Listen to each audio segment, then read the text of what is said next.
Hello everyone, welcome to the Sandpoint on stream. In this particular video, we are going to discuss the questions from the subject of Strength of Material and Engine Mechanics for the exam of WRD which happened in the year of 2017. And in this particular subject, there were around 10 questions which came in the year of 2017. So now the exam that we are expecting next month, so the weightage for this subject will be again quite high. And if you pick any exam, any government exam, for that the strength of material is one of the important subject. Even for the exam of PWD department, which was held in year 2019, but the result has not been yet announced. For that exam also, we have seen that there were around 33 questions from this particular subject only. So from here only you can understand what is the importance of this subject. So whatever questions we are going to discuss here, they will definitely help you in your upcoming exam. So let's start. So here we have the first question in which the structure is given to us and it has been asked we have to calculate the fixed end moment at this support A. So here you can see that we have inclined loading of 10 kilonewton. Now in order to calculate the fixed end moment at A, let's resolve this force of 10 kilonewton. So on resolving it, we will get two components. So let's mark those two components here only in this figure. So this is my first component, which is the vertical component, and the other component is the horizontal component. We can also write the values of these two components. So the first component will be equal to, this vertical one will be equal to 10 kilonewton cos 45 degrees, and the other value will be 10 kilonewton sine 45 degree. Now there are two forces and these two forces have to be multiplied by their respective lever arms such that we can find the value of fixed end moment at point A. So let's write the equation now. So moment at point A will be equal to, so this 10 sine 45 degree, it is acting at a distance of 1 meter and the moment that it is going to produce is in anti-clockwise direction. So let's write it. So 10 sine 45 degree multiply by 1. This is the moment which is being produced by this particular force. Similarly, now I will consider the force of 10 kilonewton cos 45 degree which is acting in vertical direction, and the lever arm for this will be this distance, this distance, which will be half of 2 meters. So half of 2 meters will become 1 meter. So I can write the moment due to the other force will be plus 10 cos 45 degrees multiply by 1. Now the nature of both of these moments is anti-clockwise. That's why I have written the sign of positive here. So positive sign is coming because the nature is same. Suppose if the nature was opposite, we would have used the negative sign. So now further we can solve. So 10 sine 45 will be 1 by root 2 multiply by 1 plus 10 into 1 by root 2 multiply by 1. So further if we solve, we can say that it is twice of 10 by root 2. So it will become twice of 10 by root 2. And we can say that it is 10 root 2. And root 2 value is 1.414. So on solving, we will get the answer as 14.14 kilonewton meter. So by going through the options, we can say that the correct answer will be option 1. Now let's move to our next problem. Now here in this problem, we have been provided with the rod whose length is given as capital L and it is being subjected to the increase in temperature by T degrees Celsius. And the property of this material is also given, that is the coefficient of linear expansion alpha is known to us. Other properties are like Young's modulus. Now this particular rod is allowed to expand freely. So it has been asked how much will be the change in the length. That means if initial length was L, then what will be the change that will come in its length due to the increase in the temperature. So this is a very simple concept. We know that whenever the temperature will change, the body will try to expand, and if the temperature has been decreased, it will try to shrink, or we can say the length of the member will reduce. But here in our case the temperature is increasing, so that means the length is going to get increased. But the point is, what will be the increase in the length? So the increase in the length will be given by delta L, which will be equal to L times of alpha into T. So this will be the correct expression for the delta L. Now when we go through the options, none of the options are matching. That means we do not have option as 1, 2 or 3. But we do have an option as none of the above. So for this problem, our option 4 will be the correct answer. Now next problem is quite straightforward. They are asking that if we have a cantilever, it is a standard case basically, we need to remember such cases. So if a cantilever is given to us and at its free end a point load is acting, and this point load is having the magnitude of W. So I'm also mentioning the magnitude here, that is W. And the length of this cantilever is L. So length is given as L. Now they are asking that when it is going to deflect, what will be the maximum deflection? So once this particular cantilever will deflect, the deflected shape will be something like this. It will be something like this. Then if we talk about the maximum value of deflection, so maximum delta value or deflection value will be achieved at the free end. So in problem they are asking what is the value of this delta. So delta will be simply WL cube upon 3EI. This thing can be proved by many methods. There are various ways to calculate the deflection. Since this is one of the standard cases, so I am not going through the derivation of this. You should remember such cases. So our correct option will be option 3. Now here in this problem, it has been asked that if we are having a conjugate beam, then what should be the support that we have to consider if in the real beam the support is a fixed support. So let's understand what is a conjugate beam and why it is being used. So the basic concept of using the conjugate beam is that we are able to determine the value of slope and deflection. We are able to find the value of slope and deflection. So slope and deflection, these two things we need to determine. Now in order to determine the slope or deflection of any beam, what we basically do is we consider a conjugate beam, and whatever is the value of the shear force, and bending moment at any point, that will be equal to the slope and deflection of the actual beam or the real beam. So I'm saying that if I want to compute the slope and deflection in the actual beam, so for that I'm going to consider a conjugate beam.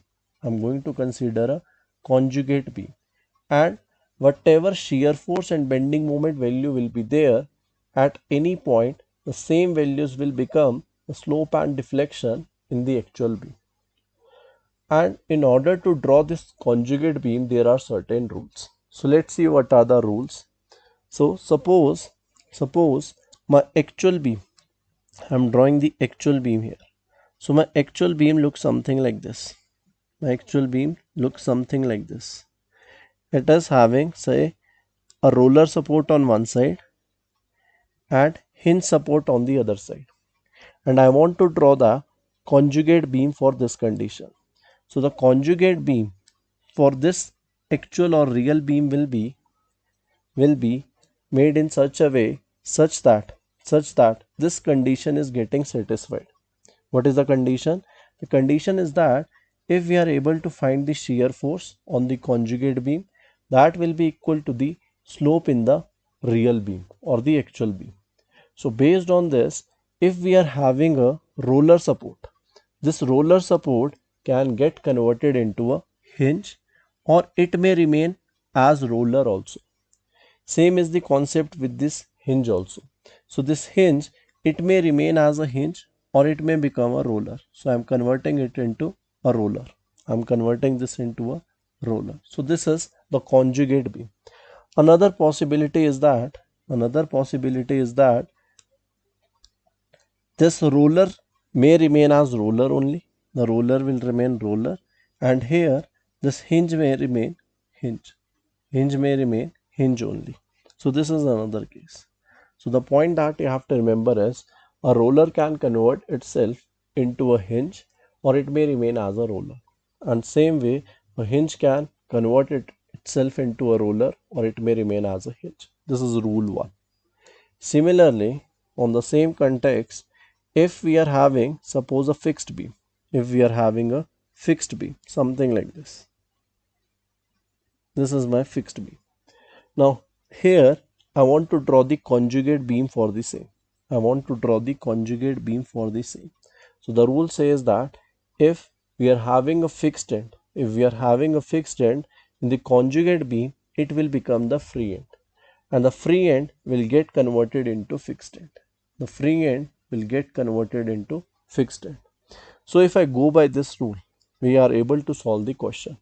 Now here it is given that the fixed support in the actual beam will become what kind of support in the conjugate beam. So clearly I can say, if it is fixed in our real beam, then it will get converted into the fixed end. So it will be getting converted into free end. So the answer for this will be option 1. Now the thing comes, how we are able to decide that a particular kind of support will get converted into which kind of support. So this is basically coming from the condition which I have written here. Now let's see that. I will write the conditions also. So here, when we are having the fixed support, so I know that the theta value, the slope value at this point will be 0, as well as the value of delta will be 0 at this point, because it is fixed. Whereas at the free end, the theta value will be there.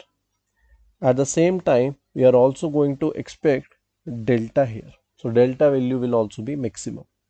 So delta will be there and theta will be there at the free end. Now coming to the conjugate beam. So whatever is the theta here, that will be depicted by the shear force in the conjugate beam. So I know that shear force value is 0 at the free end of a cantilever, and the bending moment is also 0 at the free end. While at the fixed end, we are going to observe the shear force also, and we are going to observe that there is presence of bending moment also. So bending moment and shear force are not equal to 0 at this location. That means here also theta will not be equal to 0 and delta will not be equal to 0. So same condition I have written over here. So whatever is the slope in the actual beam, that will be shown as the shear force in the conjugate beam. So if we are able to calculate the shear force and bending moment for our conjugate beam, then it will become easier for us to determine the theta and delta in the actual beam or the real beam. Now how do we make the SFD and BMD for the conjugate beam? So for that, whatever is the M by EI diagram, so first of all we are going to draw the bending moment diagram of the original beam or the actual beam. Then we are going to divide the bending moment diagram by EI value. So whatever is the bending moment diagram, we are going to divide it by EI value. So I can write it as M by EI diagram. So this M by EI diagram will become the loading for our conjugate beam. So once we have the loading in form of M by EI diagram for the conjugate beam, we will draw the SFD and BMD. And once we get the SFD and BMD diagram, those are basically the deflection diagram and the slope diagram for the actual beam. So I hope now the concept for this particular question is clear for you. Now in this question, the polar moment of inertia for a circular lamina of diameter d has been asked, which is noted as IP. Now this type of questions are quite simple, straightforward, and it comes from the concept of engineering mechanics, although its application is seen mainly in the strength of material subject. So here they are asking the value of IP. So this IP value basically comes from the concept of the perpendicular axis theorem. So suppose we have a circular shape. So let me bring the shape first. So suppose this is our circular lamina or circular shape. And for this, I am also denoting there are two axes. One is our x-x axis and other I am calling as y-y axis. So let me write the names also. So this axis is x-x and this is y-y. And the third axis which is coming or which is entering into this section is say zz axis. Third axis which is entering here. So I can only denote it as a point. So this axis which is going inside, that is a zz axis. So now the perpendicular axis theorem says that if I want to find the value of izz, that will be equal to ixx plus iyy. Ixx plus iyy. And this izz is nothing, it is our polar moment of inertia. So I can say that this is IP value only. So from here, IP will become summation of Ixx and Iyy. So we know that Iyy and Ixx value will be same because our geometry is symmetrical. It is a circular section. So along any axis, Xx or Yy, we are going to get the same value of moment of inertia. And the value comes out as pi d raised to power 4 by 64. Similarly, Iyy will be pi d raised to power 4 by 64. So when we solve it, it comes out as pi d raised to power 4 by 64 multiplied by 2. So on solving it becomes pi d raised to power 4 by 32. Again, this is quite straightforward question, quite simple. So if we go by options, the correct answer will be option 1. Now in the next problem, it has been asked how much power will be transmitted by a shaft in watts and what will be the correct option for it. So again, it is quite straightforward. Nothing much has to be done, no calculation. Only by seeing the options we can tell what will be the correct answer. So the concept behind it is that suppose if we are having a shaft. Shaft is generally having the circular cross section. So this is our shaft which I am drawing here. So this is our shaft which is subjected to a torque of say capital T. And now the shaft is rotating at a certain speed of say capital N. Then how much power we are going to transmit? So the formula is P is equal to 2 pi N T upon 60, where T is the value of the torque that has been applied on the shaft and N is the number of rotations that it is going to move in per minute. So the units for N will be RPM. So from here we can find the power that will be generated. Now one point I would like to tell you here is that if we are expecting the power to be calculated in watts, so the units for this torque should be in Newton meter. But if the answer we are expecting in kilowatts, then the units for T will be in kilonewton meter. So if numerical comes, then you need to take care of the units as well. So now next problem says that what is the correct expression for the volumetric strain? I think this is the most easiest question in the entire question paper. They are simply asking what is the volumetric strain. We know that if we talk about linear strain is generally denoted by epsilon, which is delta L upon L. That is the change in dimension with respect to the original dimension. But here they are asking us the value of volumetric strain. What is the change in the volume? So here it is denoted by epsilon naught with the suffix of small v. So this will be change in volume divided by the original volume. So the correct answer for this particular question is option 1. Next problem they are asking what is the correct expression for the Euler's crippling load. So this concept we have seen in the chapter of the columns which is being studied under the strength of materials. So they are asking that the expression for the Euler's formula among these four options, which one is the correct? So we know that this P value should be equal to pi square E into I divided by L square. Now here this L is what? It is called as the effective length. Now this L value can have different values. This L can have different values based on the end conditions. Based on the end condition. Like suppose our column is something like this. Both the ends are hinged. Both the ends of the columns are hinged. So in that case, this L will be considered as L only, which is the height of the column. But suppose if in our case one end is free, other is fixed. One end is free, the other is fixed. Then the L value will be considered as 2 times of L. This L effective will become, although the length of the column will be L only, but while using this expression, the effective length of the column will be taken as 2L. So here we have to be careful because here the options are given in such a way, that you might be confused. You might get confused that this option 2 can be correct, 3 can be correct based on different conditions.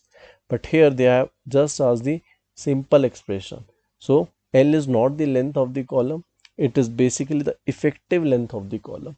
So by seeing the conditions, the value of L effective may change when the end conditions are different.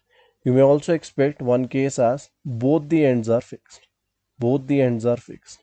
Another condition can be one of the end is hinged but other is fixed. So in all the criterias, the L effective will change. But here they have asked the generalized formula. They haven't asked or they haven't given any conditions. So here our answer will be option 1. So L, which is the effective length of the column, may change according to the case. Now here we have a very unique kind of question. Unique in the sense that we do not expect such questions to be asked in the exam, but it has been asked. So this problem is basically from the basics of engine mechanics, where it has been given that we have to calculate the coefficient of restitution. So let's understand first what is the data given in the problem and how this coefficient of restitution can be calculated. So let me draw the diagram first to elaborate the condition what has happened. So here at the top I am drawing the ceiling of the room. This is the ceiling of the room, and at bottom I am drawing the floor level. So this is our floor, and a ball has been dropped from the top. So from top we are dropping a ball. Suppose this is our ball which has been dropped from the top. You can reduce its size. Then after certain time it will strike at the bottom. At the ground it is going to get struck. That is our floor. And then again after striking the floor it will rebound. So it will bounce back. So let me show that also. So now it is bouncing back to say this much height. So the original height is say capital H. So the distance from here till here is say capital H. And after rebounding, so initially it has reached here. Then after that it has a rebound. And this height is given to us as 3h by 4. So I'm marking the distances also. So this was capital H, and this height after striking the floor is 3h by 4. So this bottom thing is called as floor, and here we have ceiling. This is the question given to us. Now they are asking calculate the coefficient of restitution. So coefficient of restitution is generally denoted by small e, which is given as VB dash minus VA dash divided by VA minus VB. Now let's understand what are these parameters. So here the parameters which I have written with dash. So these are basically the velocities of the two bodies which are going under the collision. So you can imagine that there are two objects which are colliding together. So the velocities which have been written in the numerator They are basically the velocities after the collision of the two bodies. And the velocities that you are able to see in the bottom, those are the velocities before the collision. So if we know these values, if we substitute them in the expression, we'll get the value of E. Now here in this case, we need to identify what are the two bodies that we have. So first condition I am writing before collision. So before collision. So here in our case, the two bodies that we have are, one is the floor and the other is the ball. So first of all, before collision, what are their respective velocities that I am writing? So velocity of floor. Now floor was basically stationary in this problem. So VA value was equal to 0. If we talk about the velocity of ball before collision, so that time I can say that my VB was equal to under root 2 into G into H. Now how I can write this expression? So this expression has been written from this formula, that V square minus U square is equal to 2AS.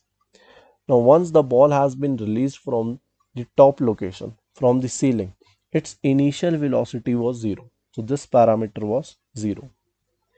But once it is going to strike, just before the striking, its velocity is say VB. So VB square is equal to 2 into G. Now the body is going to move under the effect of gravity as it is a free fall. So acceleration will be equal to G. And the distance that it is going to cover is capital H, which is the height of the ceiling from the floor. So this value is capital H. So from here we can write VB is equal to under root 2 into G into H. Similarly, now we can analyze the situation after collision. So after collision again we have same two bodies. One is the floor, other is the ball. So velocity of floor is VA dash. That will again be 0. Then we have velocity of ball.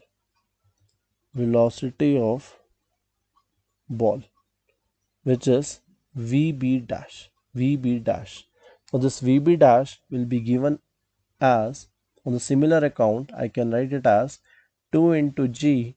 Now the distance traveled is 3h by 4. Now when we substitute all these values in the expression, so let's substitute the values.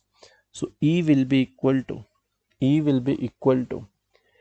VB dash minus VA dash. So I will write first formula, VB dash minus VA dash divided by VA minus VB. So this is equal to under root of 2 into G into 3h by 4. The velocity of the floor after collision and before collision both are 0, minus under root of 2G into H. Now one point we have to mention here is that when we are considering the velocity of the ball, one time the velocity is in downward direction, the other time the velocity is in the upward direction. So their signs are basically opposite. So with one of the velocity I have to consider negative. So suppose I am considering that VB is positive, so this value I will be considering as negative. So here I am mentioning a negative sign. So when I consider the negative sign, and if we calculate this, the answer that we are going to get is, so negative and negative sign will get cancelled, under root 2g, h will get cancelled. So basically I am left with under root 3 by 4. So which will become root 3 by 2. So if we see the options, so from the option, our option 1 will be correct. So first option is the correct answer for this particular question. Now this is the last problem which came in the year of 2017 for the WRD department exam. So here it is given that we have a right angle triangle with the base of 50 mm and height of 75 mm, and it is being subjected to shear force of capital F. and the other properties are given such as moment of inertia. Now what they are asking is we have to find the expression for the shear stress at the location of the neutral axis. They are asking that we have to find the shear stress at the axis which is passing through the centroid. So that axis will be called as neutral axis. So in order to find this, let's see the distribution of the shear stress and how we have to approach for the problem. So here I have shown the distribution of the shear stress for a triangular section. So basically the shape comes out to be a parabolic relationship. Now how do we determine the value of shear stress? The general expression says that the value of tau, that is the shear stress at the location of EF. So here I am trying to find the value of shear stress at this location. So basically we are writing a general expression. So tau value is equal to S into A into Y bar divided by IB. Now this particular value of stress is at the location of EF. So at location of EF, if we want to find the value of tau, this will be the expression, where S is the value of shear force which it is subjected to. What is A? A is the shaded area that you are able to see. What is Y bar? Y bar is basically the CG of this area. The CG of this area and its distance from the neutral axis. So this value is basically Y bar. This value is basically Y bar. Then I is the moment of inertia of the entire triangle. Means this complete triangle, if we consider, then that is the moment of inertia. And what is this B? B is basically the width at the level of EF. So in our case, if I rub this portion to make it a bit clearer, so in our case, this B is basically equal to B dash, because at level of EF, the width of the triangle is B dash. This is just the general expression which I have written. So let me modify it a bit. That means I'll be putting the values now. So this value of tau is at EF level. But in actual question they have asked us, we have to find the stress at the neutral axis. So if we put the values in the expression, what do we get as tau is equal to, now in problem the shear force is to be denoted by capital F. In question it is given as capital F multiply by.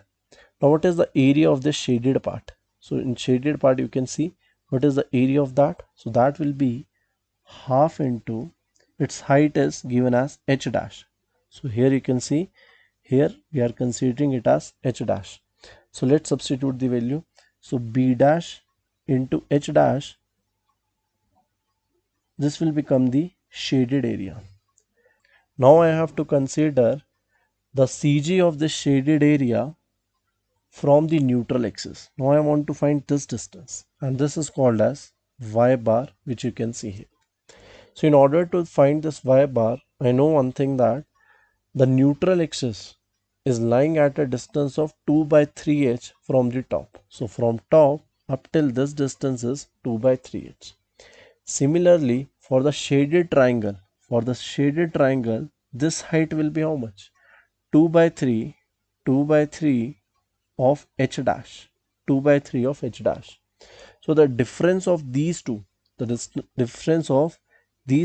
will be equal to y dash. So I can say that my y dash is nothing, it is 2h by 3 minus 2h dash by 3.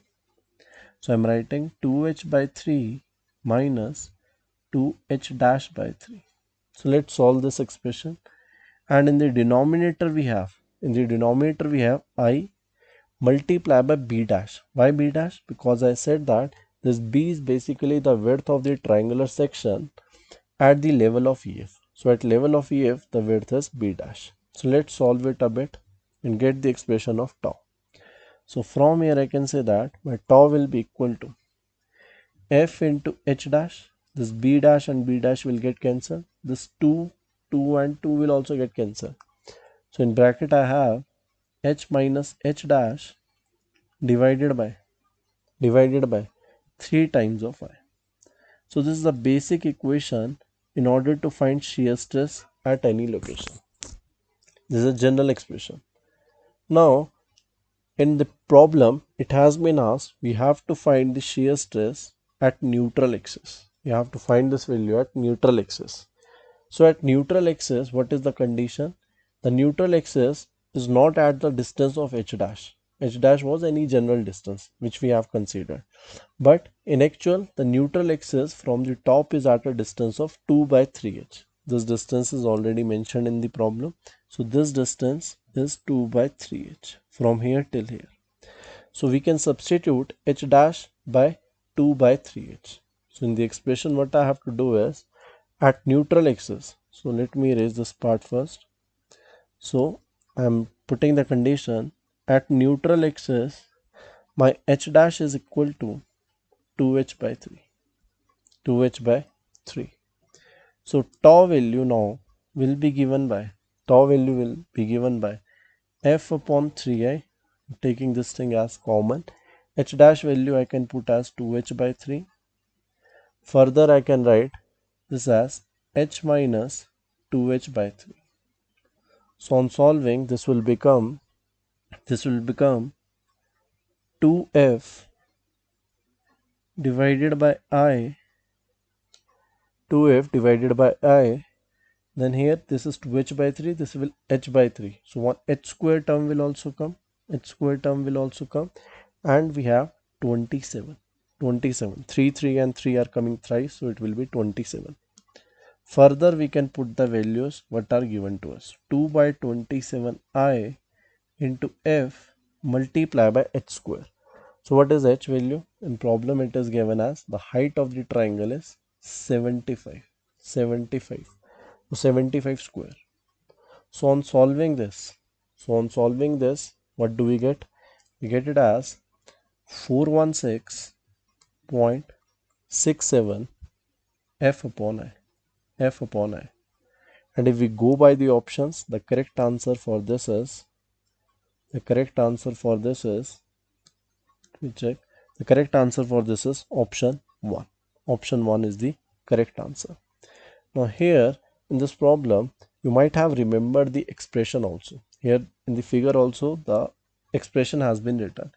If we want to find the maximum value and if we want to find the shear stress at the neutral axis, these are the direct formulas. But this problem cannot be solved based on the formula because here the options are like that. We have to include I in the formula. So here also I is as it is, but the expression that we are getting finally, this final expression, when we derive it, how it is coming?